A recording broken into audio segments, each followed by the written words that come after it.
A rádio que toca a notícia na nossa região. CBN, Café com Política. A gente continua trazendo mais informações a respeito do período eleitoral, faltando já 40 dias para o primeiro turno, tá logo ali, né? E os eleitores aqui de Campinas vão contar com as pesquisas para se informar antes do voto.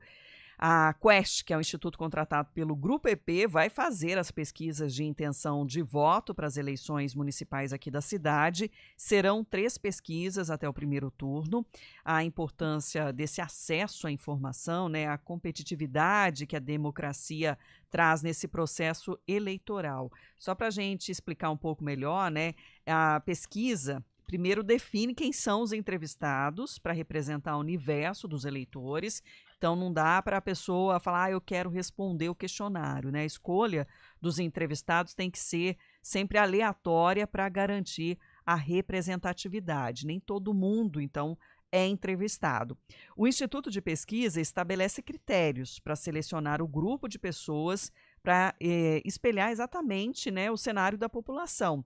É o que se chama de amostra. Por isso, tem que ter um perfil semelhante ao do município inteiro. São levadas em consideração sexo, idade, escolaridade, também a renda, com base nos dados oficiais do IBGE, também do Tribunal Superior Eleitoral. Aí as chances de uma pessoa ser selecionada para participar de uma pesquisa que vai fazer 900 entrevistas aqui na cidade de Campinas, onde há 884 mil eleitores, é uma a cada 960, parece pouco, né?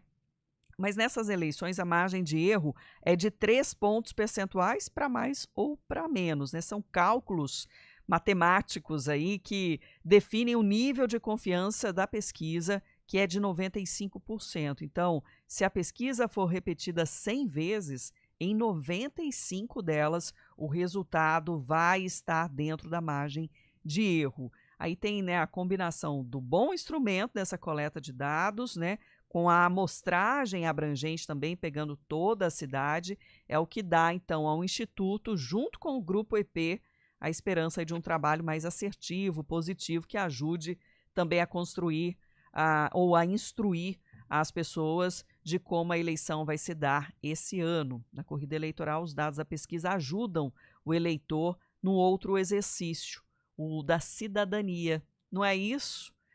Bruno Silva, bom dia para você, nosso cientista político, nos ajudando, né, a esclarecer mais sobre essa corrida eleitoral e a importância aí das ferramentas para informar o eleitor.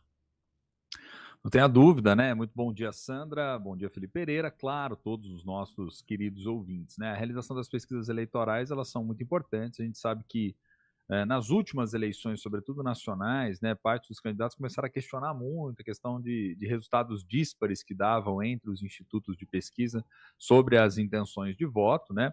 A gente precisa também considerar, Sandra, que há muitos fatores aí que por vezes pesam nessa questão da amostragem. Não vou ficar entrando aqui em dimensões técnicas sobre isso, né? Mas cada um dos institutos usa aí o que a gente fala de variáveis de controle, tenta fazer os testes estatísticos necessários, a fim de que você possa ilustrar da melhor maneira possível essa realidade, né, a partir das metodologias que são utilizadas nas pesquisas, e vale destacar que os institutos utilizam também metodologias diferentes para isso, né? Todas elas, a gente tem que sempre lembrar, tem que lidar com o fato que não tem como alterar ele, né, Sandra? Que é o fato de que as preferências das pessoas podem ser alteradas ao longo do processo, né? Não existe nada que é rígido. E se tratando de comportamento humano, né, gente, a gente precisa levar sempre isso em consideração. E se tratando de eleições municipais, pasmem, muitos dos eleitores, por vezes, utilizam as últimas semanas até para poder fazer as suas escolhas, para fazer as definições do seu voto. Por isso que é o que a gente tem insistido bastante aqui, principalmente para o ouvinte CBN, que é alguém mega antenado, mega ligado em tudo que está acontecendo.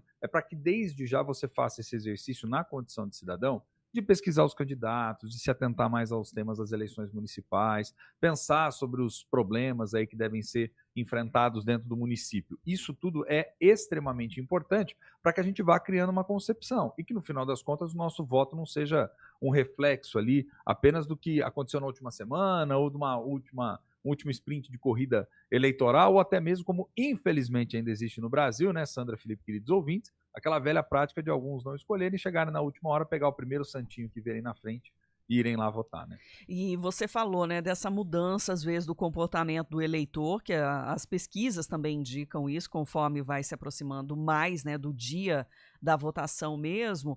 E, num primeiro momento, às vezes lembram de um nome, né, que é mais falado, embora às vezes nem conheça realmente a trajetória, né, a importância que tenha aquele candidato para o município, né? É o nome que está ventilado aí ao vento, Exato. né? Seja pelos meios, né, de áudio, de vídeo, né, das publicações que são feitas utilizando muitas redes sociais também, né, Bruno?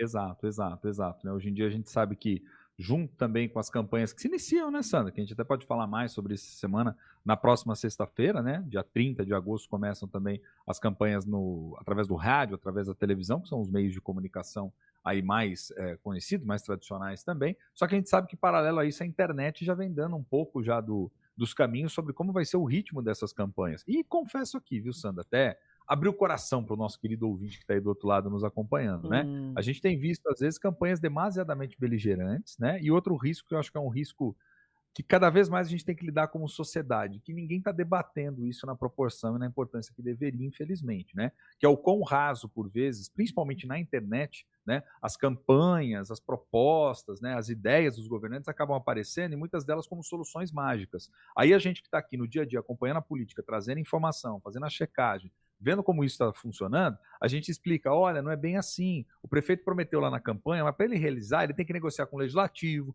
Às vezes ele vai ter que lidar com o legislativo que não vai ter maioria automaticamente, vai ter que fazer concessões, tem que negociar, tem que conversar com os partidos, tem que trazer os pontos da agenda, tem que, por vezes, fazer uma lógica de distribuição de cargos para poder ter apoio político. Aí muitos olham e falam, tá vendo, a política demora muito, é muita enrolação, é muita conversa, eu quero coisas mais práticas, imediatas, soluções mágicas como se você tirasse da cartola. Então o que acontece? Olhar para a política numa dimensão mais complexa como ela é cada vez mais necessário para que a gente possa, Sandra, como cidadãos, entender que não existem soluções mágicas, porque se elas existissem, elas já teriam sido tomadas lá atrás por alguém. Né? Então, acho que esse é o ponto principal. Muitos daqueles que eu chamo aqui de vendedores de sonho hoje em dia para as pessoas, né, acabam transmitindo uma ideia, uma mensagem que não é a mensagem correta sobre o quão complexa são as negociações políticas. E detalhe, se esquece que a gente está dentro de um regime democrático. E dentro de um regime democrático, quem não faz concessões, quem não sabe sentar, conversar e negociar, não governa. É assim que funciona, né? Então basta a gente acompanhar o cotidiano, os noticiários, as informações, os bastidores, para a gente poder minimamente entender que tem que ter essas habilidades para a gente poder, de fato, ver as mudanças que a gente tanto quer nas cidades, né, Sandra? E dos interesses também de grupos.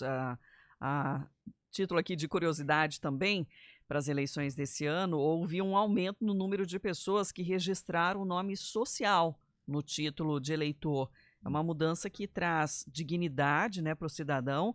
Nas eleições municipais desse ano, mais de 1.100 pessoas aqui da nossa região vão votar utilizando, então, um nome social.